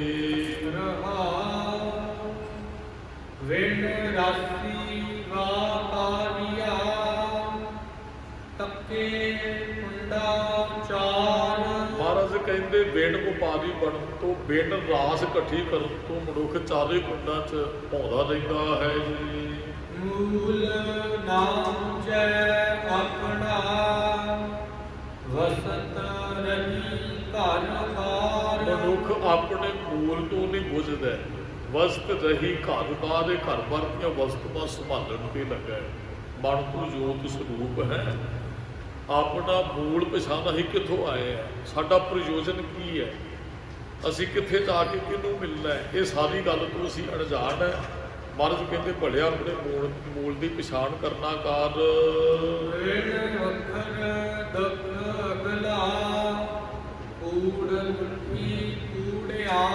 ਜੇ ਨਾਮ ਰੂਪੀ ਵਖਰ ਤੂੰ ਨਹੀਂ ਲੱਦਦਾ ਨਾ ਇੱਥੇ, ਤੇ ਫਿਰ ਅਗਲਾ ਦੁੱਖ ਤੈਨੂੰ ਪ੍ਰਾਪਤ ਹੋਣ ਵਾਲਾ। ਕੂੜ ਮੁੱਠੀ ਕੁੜਿਆਦ, ਜੀਵ ਰੂਪੀ ਇਸਤਰੀ ਝੂਠ ਦੇ ਵਿੱਚ ਮਸਤ ਹੋ ਗਈ ਤੇ ਕੁੜਿਆਦ ਬਣ ਗਈ। ਦੇਖੋ ਗੁਰਮੁਖੋ ਵੀ ਮੰਨ ਲਓ ਆਪਾਂ ਇੱਥੋਂ ਕਿਤੇ ਯਾਤਰਾ ਹੀ ਚੱਲਦੇ ਹਾਂ ਤੇ ਸਾਡੀ ਜੇਬ 'ਚ ਪੈਸਾ ਕੋਈ ਨਹੀਂ ਹੈ ਤੇ ਆਉਣ ਵਾਲਾ ਕੋਈ ਯਾਤਰਾ ਸਾਡੀ ਸੁਖੀ ਹੋਏਗੀ? ਬਿਲਕੁਲ ਨਹੀਂ। ਹੋ ਸਕਦਾ ਟ੍ਰੇਨ 'ਚੋਂ ਵੀ ਲਾ ਦੇਣ, ਭਾਈ ਤੁਹਾਡੇ ਕੋਲ ਤੇ ਪੈਸੇ, ਤੁਹਾਡੇ ਟਿਕਟ ਨਹੀਂ ਹੈ। ਮਹਾਰਾਜ ਕਹਿੰਦੇ ਇਸ ਤਰ੍ਹਾਂ ਜੇ ਨਾਮ ਹੁਣ ਇਕੱਤਰ ਨਹੀਂ ਕਰੇਗਾ ਤੇ ਅਗਲਾ ਸੁੱਖ ਤੈਨੂੰ ਮਿਲਣ ਵਾਲਾ ਨਹੀਂ ਹੈ। ਜੇ ਹੁਣ ਨਾਮ ਦਾ ਵਰਜ ਨਹੀਂ ਕਰੇਗਾ, ਨਾਮ ਨੂੰ ਨਹੀਂ ਸੰਭਾਲੇਗਾ ਤੇ ਸਤਿਗੁਰੂ ਕਹਿੰਦੇ ਆਉਣ ਵਾਲੇ ਜੀਵਨ 'ਚ ਫਿਰ ਮੁਸ਼ਕਲਾਂ ਆਉਣਗੀਆਂ, ਫਿਰ ਉੱਥੇ ਸੱਚ ਨਾਲ ਨਹੀਂ ਜੁੜਿਆ ਜਾਣਾ ਹੈ। ਲਾਹਾ ਐਨਸ ਨੌ ਤਨਾ, ਪਰਖੇ ਰਤਨ ਵਿਚਾਰ। ਲਾਹਾ ਐਨਸ ਦਿਨ ਰਾਤ ਨੂੰ ਕਹਿੰਦੇ ਦਿਨ ਰਾਤ ਕਰਕੇ ਅਸੀਂ ਲਾਹਾ ਲੈਣਾ, ਜਪਣ ਦਾ ਲਾਹਾ। ਤੇ ਫਿਰ ਉਹ ਰਤਨ ਪਰਖੇਗਾ, ਵਿਚਾਰ ਕਰੇਗਾ, ਉਹ ਰਤਨ ਨੂੰ ਧਾਰਨ ਕਰੇਗਾ। ਅਸੀਂ ਚਲੋ ਜਿਹੜੇ ਅਮੀਰ ਨੇ ਉਹ ਕੀਮਤੀ ਚੀਜ਼ ਆਪਣੀ ਤਿਜੋਰੀ 'ਚ ਬੰਦ ਕਰਕੇ ਰੱਖਣੀ ਚਾਹੁੰਦੇ ਆ। ਜਿਹਨਾਂ ਕੋਲ ਜ਼ਿਆਦਾ ਰੁਪਈਏ ਕਹਿੰਦੇ ਜੀ ਸੋਨਾ ਖਰੀਦ ਕੇ ਰੱਖ ਲਓ, ਜਿਹਦੇ ਕੋਲ ਜ਼ਿਆਦਾ ਰੁਪਈਏ ਕਹਿੰਦੇ ਕੋਈ ਹੀਰਾ ਖਰੀਦ ਲਓ, ਉਹ ਫਿਰ ਇਹਨਾਂ ਦੇ ਵਪਾਰੀ ਬਣਦੇ ਆ। ਤੇ ਸਤਿਗੁਰੂ ਇਸ ਤਰ੍ਹਾਂ ਹੀ ਕਹਿੰਦੇ ਭਾਈ ਲਾਹਾ ਨਾਮ ਦਾ ਅਸੀਂ ਲੈਣਾ ਹੈ, ਨਾਮ ਨੂੰ ਇਕੱਤਰ ਕਰਕੇ ਰੱਖੋ। ਲਾਹਾ ਅਹਨਸ ਨੌਤਨੋਂ ਦਾ ਹੁੰਦਾ ਨਵਾਂ, ਪਰਖੇ ਰਤਨ ਵਿਚਾਰੋ, ਸ਼ਬਦ ਦੀ ਵਿਚਾਰ ਨਾਲ ਜੁੜ ਕੇ ਰਤਨ ਨੂੰ ਪਰਖ ਲੈਂਦਾ ਵੀ ਅਸਲੀ ਲਾਹਾ ਕੀ ਹੈ। ਕੀ ਹੀਰੇ ਮੋਤੀ ਘਰ 'ਚ ਸੋਨਾ 10 20 ਤੋਲੇ 50 ਤੋਲੇ 100 ਤੋਲੇ ਸੋਨਾ ਇਕੱਠਾ ਕਰਨਾ ਹੀ ਲਾਹਾ। ਇਹ ਸ਼ਬਦ ਦੀ ਵਿਚਾਰ ਨਾਲ ਜੁੜ ਕੇ ਸਮਝ ਲੱਗਦੀ ਹੈ ਵੀ ਹਰ ਕੇ ਨਾਮ ਕੇ ਵਿਆਪਾਰੀ, ਹੀਰਾ ਹਾਥ ਚੜਿਆ ਨਿਰਮੋਲ ਛੂਟ ਗਈ ਸੰਸਾਰੀ। ਉਹ ਰਤਨ ਇੱਥੇ ਹੈ ਜਿਨ੍ਹਾਂ ਦੇ ਕੀਮਤ ਰੱਬ ਦੇ ਘਰ ਪੈਣੀ ਹੈ। ਰਤਨਾ ਰਤਨ ਪਦਾਰਥ ਕੋ ਸਾਗਰ ਭਰਿਆ, ਰਾਮ ਬਾਣੀ ਗੁਰਬਾਣੀ ਲਾਗੇ ਤਿੰਨ ਹੱਥ ਚੜਿਆ। ਰੱਬ ਸ਼ਬਦ ਦੀ ਵਿਚਾਰ ਤੋਂ ਲਾਹਾ ਕੀ ਕੱਢਣਾ ਸਮਝ ਆ ਜਾਂਦੀ ਹੈ। ਵਸਤ ਲਹੈ ਘਰ ਆਪਣੇ, ਚੱਲੇ ਕਾਰਜ ਸਾਰ। ਉਹ ਆਪਣੇ ਹਿਰਦੇ ਰੂਪੀ ਘਰ ਚੋਂ ਵਸਤੂ ਨੂੰ ਨਾਮ ਨੂੰ ਟਿਕਾ ਲੈਂਦੇ ਨੇ ਤੇ ਫਿਰ ਕਾਰਜ ਸਵਾਰ ਕੇ ਇੱਥੋਂ ਤੁਰ ਪੈਂਦੇ ਹਨ। ਵਣ ਜਾਰਿਆ ਸਿਓ ਵਣ ਜਕਾਰ, ਗੁਰਮੁਖ ਬ੍ਰਹਮ ਵਿਚਾਰ। ਜਿਹੜੇ ਬਣਜਾਰੇ ਨੇ ਬੰਦੇ ਆ ਉਹਨਾਂ ਦੇ ਨਾਲ ਵਣਜ ਕਰ ਗੁਰਮੁਖ ਬ੍ਰਹਮ ਵਿਚਾਰ। ਗੁਰਮੁਖ ਬ੍ਰਹਮ ਦੀ ਵਿਚਾਰ ਕਰਦਾ, ਬ੍ਰਹਮ ਦਾ ਅਰਥ ਰੱਬ ਹੈ। ਗੁਰਮੁਖ ਜਿਹੜਾ ਅਸੀਂ ਕੀ ਕਰ ਰਹੇ ਹਾਂ, ਬ੍ਰਹਮ ਦੀ ਵਿਚਾਰ ਕਰ ਰਹੇ ਇੱਥੇ ਬੈਠੇ। ਉਹ ਚਲੋ ਵੱਖਰੀ ਗੱਲ ਹੈ। ਅੱਜ ਟਿਊਨਾਂ ਤੇ ਜਿਹੜੇ ਸ਼ਬਦ ਪੜ੍ਹ ਕੇ ਇਕੱਲਾ ਕੀਰਤਨ ਗਾਇਆ ਜਾ ਰਿਹਾ ਹੈ, ਲੋਕ ਜਾਣੈ ਇਹੋ ਗੀਤ ਹੈ, ਇਹ ਤੋਂ ਬ੍ਰਹਮ ਵਿਚਾਰ। ਅਸਲ ਵਿੱਚ ਨਾ ਰਾਗੀ ਸਿੰਘ ਕੋਈ ਚੰਗਾ ਜਥਾ ਆਇਆ ਹੋਵੇ, ਹਾਜ਼ਰੀ ਭਰ ਕੇ ਉੱਠੇ ਤੇ ਗੋਡੀ ਹੱਥ ਲਾਉਂਦੇ, ਸਤਿਕਾਰ ਚਾਹੀਦਾ ਕੀਰਤਨੀਏ ਸਿੰਘ ਦਾ। ਭਾਈ ਸਾਹਿਬ ਜੀ ਤੁਹਾਡੀ ਆਵਾਜ਼ ਬੜੀ ਚੰਗੀ, ਬੜਾ ਆਨੰਦ ਆਇਆ ਜੀ। ਤੇ ਹੁਣ ਭਾਈ ਸਾਹਿਬ ਜੀ ਨੇ ਜੋ ਗਾਇਆ ਜਾਂ ਜੋ ਅਸੀਂ ਸੁਣਿਆ, ਜਿਹਨੂੰ ਅਸੀਂ ਆਨੰਦ ਕਹਿ ਰਹੇ ਬੜਾ ਆਇਆ, ਭਾਈ ਸਾਹਿਬ ਨੂੰ ਪੁੱਛੋ ਭਾਈ ਸਾਹਿਬ ਜੀ ਤੁਸੀਂ ਕਮਾਇਆ ਜੋ ਤੁਸੀਂ ਗਾਇਆ। ਤੇ ਭਾਈ ਸਾਹਿਬ ਜੀ ਆਨੰਦ ਇਸ ਕਰਕੇ ਸਾਨੂੰ ਹੁਣ ਪ੍ਰਾਪਤ ਹੋਣਾ, ਜੋ ਤੁਸੀਂ ਗਾਇਆ ਅਸੀਂ ਹੁਣ ਕਮਾ ਲੈਣਾ। ਕਮਾਇਆ ਨਾ ਗਾਉਣ ਵਾਲੇ ਨੇ ਤੇ ਨਾ ਸੁਣਨ ਵਾਲੇ ਨੇ, ਫਿਰ ਆਨੰਦ ਕਾਹਦਾ ਹੋਣਾ ਹੈ ਜੀ। ਪਰ ਇਹਨੇ ਪਹਿਲਾਂ ਹੀ ਮਾਇਆ ਦੇ ਵਪਾਰ ਦੀ ਗੱਲ ਪਹਿਲਾਂ ਹੀ ਕੀਤੀ ਹੈ। ਅਸੀਂ ਵਪਾਰ ਬਣਾਇਆ ਹੋਇਆ ਹੈ, ਨਾ ਗਾਉਣ ਵਾਲੇ ਨੂੰ ਆਨੰਦ ਨਾ ਸੁਣਨ ਵਾਲੇ ਨੂੰ, ਕਿਉਂਕਿ ਕਮਾਈ ਨਹੀਂ ਅਸੀਂ ਕੀਤੀ। ਮਹਾਰਾਜ ਕਹਿੰਦੇ ਇਹ ਕੋਈ ਗੀਤਾਂ ਦੀ ਤਰ੍ਹਾਂ ਬਾਣੀ ਗਾਉਣ ਵਾਸਤੇ ਨਹੀਂ ਹੈ, ਇਹ ਬਾਣੀ ਬ੍ਰਹਮ ਦੀ ਵਿਚਾਰ ਹੈ। ਅਸੀਂ ਵਿਚਾਰ ਕਰਨੀ, ਅਸੀਂ ਆਏ ਕਿਸ ਵਾਸਤੇ ਹੈ, ਅਸੀਂ ਕਰ ਕੀ ਰਹੇ ਹਾਂ, ਸਾਨੂੰ ਕਰਨਾ ਕੀ ਚਾਹੀਦਾ ਹੈ, ਅੱਗੇ ਜਾਣਾ ਕਿੱਥੇ ਹੈ, ਪ੍ਰਵਾਨ ਕਿਵੇਂ ਹੋ ਸਕਦੇ ਰੱਬ ਦੇ ਘਰ। ਇਹ ਸਾਰੀ ਵਿਚਾਰ ਸਾਨੂੰ ਗੁਰੂ ਤੋਂ ਸਿੱਖ ਲੈਣੀ ਚਾਹੀਦੀ ਹੈ। ਸੰਤਾਂ ਸੰਗਤ ਪਾਈਐ, ਜੇ ਮਿਲੇ ਮਿਲਣ ਹਾਰ। ਜਿਹੜਾ ਰਤਨ ਹੈ ਨਾ ਸੰਤਾਂ ਦੀ ਸੰਗਤ ਚੋਂ ਮਿਲਦਾ ਹੈ, ਪਰ ਸੰਤਾਂ ਨਾਲ ਕਿਤੇ ਰੱਬ ਮੇਲ ਕਰਾਵੇ ਫਿਰ ਗੱਲ ਬਣੇ। ਇੱਥੇ ਵਾਹਿਗੁਰੂ ਦੀ ਕਿਰਪਾ ਤੋਂ ਬਗੈਰ ਨਹੀਂ ਆਇਆ ਜਾਂਦਾ ਹੈ। ਸੰਤਾਂ ਸੰਗਤ ਪਾਈ, ਜਿਹੜਾ ਨਾਮ ਉਹ ਸੰਤਾਂ ਦੀ ਸੰਗਤ ਚੋਂ ਮਿਲੇਗਾ। ਸੰਤ ਕੌਣ ਹੈ? ਗੁਰੂ ਗ੍ਰੰਥ ਸਾਹਿਬ ਜੀ। ਸੰਤ ਕੌਣ ਹੈ? ਭਗਤ ਕਬੀਰ ਜੀ, ਭਗਤ ਰਵਿਦਾਸ ਜੀ, ਭਗਤ ਸੰਤਨਾ ਜੀ। ਇਹ ਸਾਰੇ ਸੰਤ ਨੇ ਜਿਹੜੇ ਗੁਰੂ ਗ੍ਰੰਥ ਸਾਹਿਬ 'ਚ ਬੈਠੇ। ਦਾਰ ਨੇ ਬਹੁਤ ਵਾਰੀ ਬੇਨਤੀ ਕੀਤੀ, ਐਵੇਂ ਜਟਾਵਾਂ ਵਾਲੇ ਨੂੰ ਨਾ ਮੱਥਾ ਟੇਕਿਓ ਵੀ ਇਹ ਬੜਾ ਸੰਤ ਹੋਏਗਾ। ਜੇ ਸੰਤ ਨੂੰ ਮਿਲਣਾ, ਭਗਤ ਕਬੀਰ ਜੀ ਦੀ ਬਾਣੀ ਹੈ, ਇੱਕ ਨਿੱਕੀ ਜਿਹੀ ਪੋਥੀ ਆਉਂਦੀ ਹੈ ਭਗਤ ਬਾਣੀ, ਉਹਦੇ ਵਿੱਚ ਸਾਰੇ ਸ਼ਬਦ ਪੜ੍ਹ ਦਿਓ ਭਗਤ ਕਬੀਰ ਜੀ ਦੇ। ਅਲੱਗ ਵੀ ਇਕੱਲੀ ਭਗਤ ਕਬੀਰ ਜੀ ਦੀ ਬਾਣੀ ਜਿਹੜੀ ਮਿਲ ਜਾਂਦੀ ਹੈ। ਵੀ ਅੱਜ ਮੈਂ ਭਗਤ ਕਬੀਰ ਜੀ ਦਾ ਸੰਗ ਕਰਨਾ, ਅੱਜ ਮੈਂ ਕਬੀਰ ਜੀ ਨੂੰ ਸੰਤ ਜੀ ਨੂੰ ਮਿਲਣਾ ਹੈ। ਫਿਰ ਬਾਣੀ ਪੜ੍ਹੋ ਸਾਰਾ ਦਿਨ, ਅੱਜ ਉਹਨਾਂ ਦੀ ਭਗਤ ਸਦਨੇ ਦੀ ਬਾਣੀ ਪੜ੍ਹ ਲਓ। ਅੱਜ ਸਦਨੇ ਦਾ ਸੰਗ ਕਰਨਾ ਹੈ ਜੀ। ਅੱਜ ਉਹਨਾਂ ਭਗਤਾਂ ਦਾ ਸੰਗ ਕਰੀਏ ਜਿਹੜੇ ਗੁਰੂ ਗ੍ਰੰਥ ਸਾਹਿਬ 'ਚ ਬੈਠੇ, ਜਿਨ੍ਹਾਂ ਨੂੰ ਮਹਾਰਾਜ ਨੇ ਆਪਣੇ ਗੱਲ ਨਾਲ ਲਾਇਆ। ਕਿ ਅਸੀਂ ਜਿਨ੍ਹਾਂ ਨੂੰ ਕਈ ਵਾਰੀ ਸੰਤ ਸਮਝਦੇ, ਉਹ ਸੰਤ ਹੁੰਦਾ ਵੀ ਨਹੀਂ ਹੈ। ਜਿਨ੍ਹਾਂ ਸਾਸਕ ਰਾਸ ਨਾ ਵਿਸਰੇ, ਹਰ ਨਾਮਾ ਮਨ ਬੰਦ। ਅਸੀਂ ਸੰਤ ਸਮਝਦੇ ਵੀ ਇਹਦਾ ਟੀਵੀ 'ਚ ਕੀਰਤਨ ਆਉਂਦਾ ਹੈ, ਇਹਦੇ ਕੋਲ ਵੱਡੀ ਗੱਡੀ, ਇਹਦੇ ਪਿੱਛੇ ਦੇ 50 ਬੰਦੇ ਚੱਲਦੇ ਆ। ਅਸੀਂ ਉਹਨਾਂ ਨੂੰ ਸੰਤ, ਅਸੀਂ ਬਾਣੇ ਨੂੰ ਸੰਤ ਸਮਝ ਲੈਂਦੇ ਹਾਂ। ਸੰਤ ਗੁਣਾ ਦਾ ਨਾਮ ਹੈ। ਕਿਤੇ ਗੁਰੂ ਗ੍ਰੰਥ ਸਾਹਿਬ ਦੀ ਸਾਰੀ ਬਾਣੀ ਪੜ੍ਹੋ, ਮਹਾਰਾਜ ਨੇ ਕਿਹਾ ਸੰਤ ਰਹਿਤ ਸੁਣੋ ਮੇਰੇ ਭਾਈ, ਸੰਤਾਂ ਦੀ ਰਹਿਤ ਸੁਣੋ। ਕੱਪੜੇ ਕਿਹੋ ਜਿਹੇ ਪਾਉਂਦਾ ਇਹਦੇ ਵੱਲ ਨਹੀਂ ਅਸੀਂ ਵੇਖਣਾ, ਗੱਡੀ ਕਿੰਨੀ ਕੁ ਵੱਡੀ ਹੈ। ਜਿੰਨੀ ਵੱਡੀ ਗੱਡੀ, ਜਿੰਨਾ ਵੱਡਾ ਡੇਰਾ, ਉਨਾ ਵੱਡਾ ਹੀ ਉਹ ਸੰਤ। ਤੇ ਕਈ ਵਾਰੀ ਫਿਰ ਪਛਤਾਵਾ ਵੀ ਬਾਅਦ 'ਚ ਹੁੰਦਾ, ਅਸੀਂ ਹੋਰ ਕੋਈ ਸੋਚਿਆ ਸੀ, ਨਿਕਲਿਆ ਤੇ ਕੁਝ ਹੋਰ ਹੀ ਹੈ। ਇਹ ਤੇ ਹਰ ਕੇ ਸੰਤ ਨਾਖੀ ਹੈ, ਬਨਾਰਸ ਕੇ ਠੱਗ। ਭਗਤ ਕਬੀਰ ਜੀ ਨਾਲ ਜੁੜਾਂਗੇ, ਇਹ ਗੱਲ ਨਹੀਂ ਸਾਨੂੰ ਕਹਿਣੀ ਪਏਗੀ ਵੀ ਅਸੀਂ ਗਲਤ ਥਾਂ 'ਤੇ ਜੁੜ ਗਏ ਹਾਂ। ਸੰਤ ਤੇ ਗੁਰੂ ਗ੍ਰੰਥ ਸਾਹਿਬ 'ਚ ਬੈਠੇ ਨੇ, ਇਹਨਾਂ ਦਾ ਹੀ ਸੰਗ ਕਰਨਾ, ਇੱਥੋਂ ਹੀ ਨਾਮ ਦੀ ਦਾਤ ਮਿਲਣੀ ਹੈ। ਮਿਲਿਆ ਹੋਏ ਨਾਮ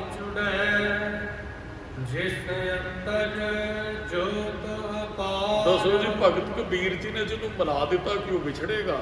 ਸੰਤ ਹੈ ਨਾ ਭਗਤ ਕਬੀਰ ਜੀ, ਜਿਹਦੇ ਅੰਦਰੋਂ ਜੋਤ ਪ੍ਰਗਟ ਕਰ ਦਿੱਤੀ। ਅਪਾਰ ਦਾ ਅਰਥ ਬੇਅੰਤ ਹੁੰਦਾ, ਜੋਤ ਪ੍ਰਗਟ ਹੋ ਗਈ, ਦੱਸੋ ਵਿਛੜੇਗਾ। ਤੇ ਸਾਨੂੰ ਉਹ ਨਹੀਂ ਮਿਲਾ ਸਕਦਾ ਜਿਹੜਾ ਆਪ ਹੀ ਨਹੀਂ ਮਿਲਿਆ ਹੈ। ਸਾਨੂੰ ਉਹ ਮਿਲਾਏਗਾ ਜਿਹੜਾ ਆਪ ਮਿਲਿਆ ਹੈ। ਤੇ ਆਪ ਜਿਹੜਾ ਮਿਲਿਆ ਉਹ ਗੁਰੂ ਗ੍ਰੰਥ ਸਾਹਿਬ 'ਚ ਬੈਠਾ ਹੈ। ਤੇ ਮਹਾਰਾਜ ਕਹਿੰਦੇ ਅੰਦਰੋਂ ਜੋਤ ਫਿਰ ਪ੍ਰਗਟ ਹੋ ਜਾਂਦੀ ਹੈ। ਸੱਚੇ ਆਸਨ ਸੱਚ ਰਹੈ, ਸੱਚੇ ਪ੍ਰੇਮ ਪਿਆਰ। ਆਸਨ ਸਰੀਰ ਦਾ ਨਹੀਂ, ਆਸਣ ਦਾ ਅਰਥ ਸੁਰਤ ਸਾਡੀ ਵਾਹਿਗੁਰੂ ਨਾਲ ਟਿਕ ਜਾਂਦੀ ਹੈ। ਸੁਰਤ ਦਾ ਇੱਕ ਪਦਵੀ ਹੁੰਦੀ ਦੁਨਿਆਵੀ, ਇਹ ਪੰਚ ਹੈ ਜੀ, ਇਹ ਸਰਪੰਚ ਹੈ ਜੀ, ਇਹ MLA ਹੈ ਜੀ, MP ਹੈ ਜੀ, ਇਹ CM ਹੈ ਜੀ, ਇਹ PM ਹੈ ਜੀ। ਉਹ ਪਦਵੀ ਨਹੀਂ, ਇੱਥੇ ਇੱਕ ਆਤਮਿਕ ਅਵਸਥਾ ਬਣਦੀ ਹੈ ਮਨੁੱਖ ਦੀ। ਉਹਨੂੰ ਪਦ ਕਿਹਾ ਗਿਆ ਗੁਰੂ ਗ੍ਰੰਥ ਸਾਹਿਬ ਦੇ ਅੰਦਰ। ਗੁਰੂ ਸਾਹਿਬ ਜੀ ਉਹ ਬਖਸ਼ਦਾ ਹੈ। ਅਸੀਂ ਛੋਟੇ ਲੈਵਲ ਤੋਂ ਚੱਲਦੇ, ਬੱਚਾ ਪਹਿਲੀ ਕਲਾਸ ਤੋਂ ਲੈ ਕੇ ਫਿਰ ਟੌਪ ਤੇ ਇੱਕ ਦਿਨ ਚਲਾ ਜਾਂਦਾ, ਸਾਰੀ ਪੜ੍ਹਾਈ ਉਹ ਕੰਪਲੀਟ ਕਰ ਜਾਂਦਾ। ਅਸੀਂ ਵੀ ਚੱਲੇ, ਦਾਸ ਨੇ ਬਹੁਤ ਵਾਰੀ ਬੇਨਤੀ ਕੀਤੀ, ਚਰਨ ਕੁੰਡ ਚੂਲੀ ਜਲ ਤੋਂ ਅਸੀਂ ਤੁਰੇ, ਤੇ ਫਿਰ ਇੱਕ ਦਿਨ ਬੜੀ ਵੱਡੀ ਬਖਸ਼ਿਸ਼ ਵਰਤਦੀ ਹੈ। ਇੱਥੇ ਮਹਾਰਾਜ ਕਹਿੰਦੇ ਸੁਰਤ ਦਾ ਆਸਣ ਲੱਗਣ ਲੱਗ ਪੈਂਦਾ, ਫਿਰ ਅੰਦਰੋਂ ਉਹਦਾ ਪਿਆਰ ਪ੍ਰਗਟ ਹੁੰਦਾ ਹੈ, ਤੇ ਪਿਆਰ ਕਰਕੇ ਰੱਬ ਦੀ ਨੇੜਤਾ ਆਤਮਾ ਜਿਹੜੀ ਪ੍ਰਾਪਤ ਕਰ ਲੈਂਦੀ ਹੈ। ਜਿਨੀ ਆਪ ਪਛਾਣਿਆ ਘਰ ਮਹਿਲ ਸਥਾਈ। ਜਿਨ੍ਹਾਂ ਨੇ ਆਪਣੇ ਆਪ ਨੂੰ ਪਛਾਣ ਲਿਆ ਉਹਨਾਂ ਨੇ ਘਰ ਚੋਂ ਹੀ ਮਹਿਲ ਪ੍ਰਾਪਤ ਕੀਤੇ, ਬਾਹਰ ਨਹੀਂ ਰੱਬ ਨੂੰ ਲੱਭਣ ਗਏ। ਅਸਲ ਵਿੱਚ ਜਦੋਂ ਆਪਣੇ ਆਪ ਨੂੰ ਪਛਾਣਾਂਗੇ ਰੱਬ ਵੀ ਉਧਰ ਮਿਲਣਾ। ਮੈਂ ਕੀ ਹੈ, ਰੱਬ ਕੀ, ਫਿਰ ਪਤਾ ਲੱਗੇਗਾ। ਸੱਚੇ ਸੇਤੀ ਰਤਿਆ ਸੱਚੋ ਪੱਲੇ ਪਾਏ। ਜਿਹੜਾ ਸੱਚੇ ਨਾਲ ਰੰਗਿਆ ਜਾਂਦਾ ਉਹ ਸੱਚ ਨੂੰ ਪ੍ਰਾਪਤ ਕਰ ਲੈਂਦਾ ਹੈ। ਤ੍ਰਿਭਵਨ ਸੋ ਪ੍ਰਭ ਜਾਣੀਐ ਸੱਚ ਸੱਚੈ ਨਾਏ। ਉਹ ਰੱਬ ਨਾਲ ਜੁੜਿਆ ਨਾ ਸੱਚੇ ਨਾਮ ਨਾਲ, ਤ੍ਰਿਭਵਨਾਂ 'ਚ, ਤਿੰਨ ਭਵਨਾਂ 'ਚ ਉਹਨੂੰ ਭਾਈ ਮਨੁੱਖ ਜਾਣ ਲੈਂਦਾ, ਉਹ ਹੀ ਰਮਿਆ ਹੈ। ਸਾ ਧਨ ਖਰੀ ਸੁਹਾਵਣੀ ਜਿਨ ਪਿਰ ਜਾਤਾ ਸੰਗ। ਜਿਸ ਜੀਵ ਰੂਪੀ ਇਸਤਰੀ ਨੇ ਰੱਬ ਨੂੰ ਅੰਗ ਸੰਗ ਜਾਣ ਲਿਆ, ਮਹਾਰਾਜ ਕਹਿੰਦੇ ਉਹੀ ਸੋਹਣੇ ਜੀਵਨ ਵਾਲੀ ਹੈ। ਮਹਿਲੀ ਮਹਿਲ ਬੁਲਾਈਐ ਸੋ ਪਿਰ ਰਾਵੇ ਰੰਗ। ਰੱਬ ਆਪਣੇ ਮਹਿਲ 'ਚ ਉਸ ਜੀਵ ਰੂਪੀ ਇਸਤਰੀ ਨੂੰ ਬੁਲਾ ਲੈਂਦਾ, ਤੇ ਫਿਰ ਰੱਬ ਦੇ ਮਿਲਾਪ ਦਾ ਉਹ ਰੰਗ ਮਾਣਦੀ ਹੈ। ਸੱਚ ਸੁਹਾਗਣ ਸਾ ਭਲੀ ਪਿਰ ਮੋਹੀ ਗੁਣ ਸੰਗ। ਉਹ ਸੱਚੀ ਸੁਹਾਗਣ ਹੈ, ਉਹ ਸਾਹ ਭਲੀ, ਉਹੀ ਚੰਗੀ ਹੈ। ਫਿਰ ਮੋਹੀ ਗੁਣ ਸੰਗ, ਜਿਹੜੀ ਪਤੀ ਪਰਮਾਤਮਾ ਦੇ ਗੁਣਾ ਕਰਕੇ ਮੋਹੀ ਗਈ, ਜਿਹਨੇ ਸੰਗ ਪ੍ਰਾਪਤ ਕਰ ਲਿਆ ਜੀ। ਭੂਲੀ ਭੂਲੀ ਥਲ ਚੜਾ ਥਲ ਚੜ ਡੂੰਗਰ ਜਾਓ। ਕਹਿੰਦੇ ਉਹ ਭੂਲੀ ਭੂਲੀ ਥਲ ਚੜ੍ਹਦੀ ਡੂੰਗਰ ਪਹਾੜ ਨੂੰ ਕਹਿੰਦੇ ਨੇ। ਕਹਿੰਦੇ ਸਹਿਜੇ ਸਹਿਜੇ ਕੋਈ ਬੜੀ ਉੱਚੀ ਜਗ੍ਹਾ ਤੇ ਪਹਾੜਾਂ ਤੇ ਚੜੇ।